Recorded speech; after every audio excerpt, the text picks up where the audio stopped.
Hello what's up guys, Ujjwal here. और आज हम लोग बात करने वाले हैं वाइकिंग्स के सीज़न 1 के एपिसोड 1 के बारे में। तो अगर आपने मेरे चैनल को सब्सक्राइब नहीं किया तो please subscribe and press the bell icon. कहानी की शुरुआत 793 ईस्वी में ईस्टर्न बाल्टिक में होती है। हम देखते हैं कि यहाँ पर बहुत सारी लाशें पड़ी हुई हैं। हम यहाँ पर रैग्नर को देखते हैं। तभी कुछ लोग रैग्नर पर हमला कर देते हैं, लेकिन रैग्नर और उसका भाई रोलो मिलकर इन सभी लोगों को मार देते हैं। रैग्नर यहाँ एक काले रंग के कपड़े पहने हुए आदमी को देखता है। तभी रैग्नर देखता है कि आसमान से मौत के दूत उतरकर लोगों की लाशों से आत्माओं को निकाल ले जाते हैं। अब कहानी शिफ्ट होती है स्कैंडिनेविया में, जहां हम देखते हैं कि रैग्नर के वाइफ लगाथा और बेटी गीडा मछलियां पकड़ रही हैं। दूसरी ओर रैग्नर अपने बेटे बियॉन को लड़ना सिखा रहा होता है। अगले दिन रैग्नर बियॉन को लेकर कैटगढ़ शहर के लिए निकल जाता है, जहाँ राजा बियॉन को कड़ा पहनाएगा और बियॉन मर्दों में गिना जाएगा। रास्ते में रैग्नर बियॉन को बताता है कि वो पश्चिम में जाना चाहता है। रैग्नर पश्चिमी सभ्यता और उनके देवताओं के बारे में जानना चाहता है।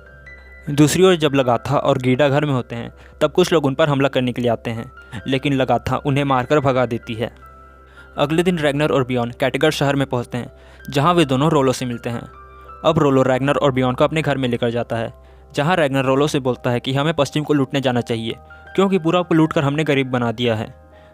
रोलो बोलता है कि राजा पश्चिम में जाने के लिए कभी नहीं मानेगा और हम समंदर में रास्ता कैसे ढूंढेंगे। रैग्नर रोलो को एक कंपास दिखाता है, जिसे एक बंजारे ने रैग्नर को दिया था, और अब रैग्नर रोलो को कंपास यूज करके दिखाता है।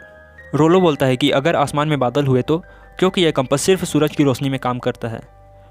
रैग्नर रोलो को एक सफ़ेद पत्थर दिखाता है, जिसे आसमान की ओर करके देखने पर सूरज की रोशनी तेज हो जाती है और हम लोग सूरज का पता लगा सकते हैं। अगले दिन रैग्नर बियॉन को लेकर राजा के दरबार में जाता है, जहाँ एरिक ट्रिग्वेसन नाम के आदमी के ऊपर किसी के कत्ल का मुकदमा चल रहा होता है।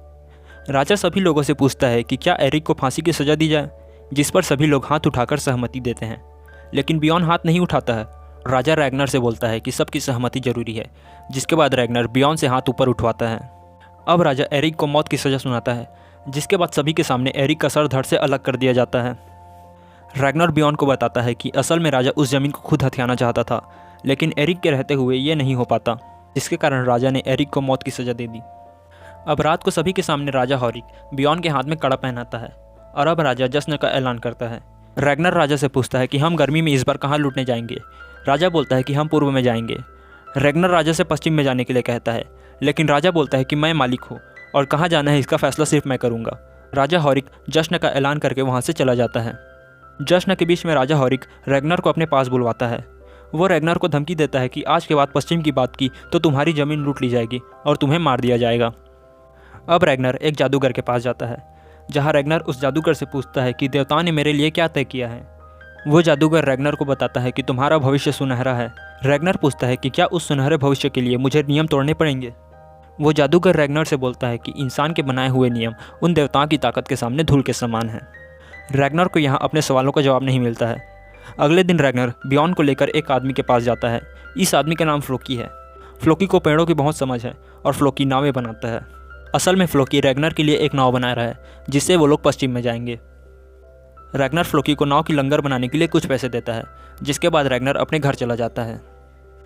अगले दिन रोलो रैग्नर से मिलने के लिए उसके घर जाता है, जहाँ रैग्नर रोलो को बताता है कि नाव अब बन चुकी है और उन्हें बस अब नाविक ढूंढने हैं, लेकिन राजा के खिलाफ शायद ही कोई आदमी जाएगा। रैग्नर रोलो से बोलता है कि तुम मेरे भाई हो, मैं वादा करता हूँ कि लूट में हमारा हिस्सा बराबर का होगा।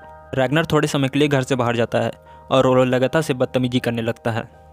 बाहर रैग्नर फिर से उस काले कपड़े वाले आदमी को देखता है और ये एक शुभ संकेत है। अगले दिन रैग्नर और रोलो फ्लोकी के साथ नाव को चेक करने के लिए जाते हैं और नाव पानी में अच्छे से तैरने लगती है। हम देखते हैं कि राजा का आदमी दूर से इन सभी को देख रहा है। इसी के साथ पहला एपिसोड समाप्त हो जाता है।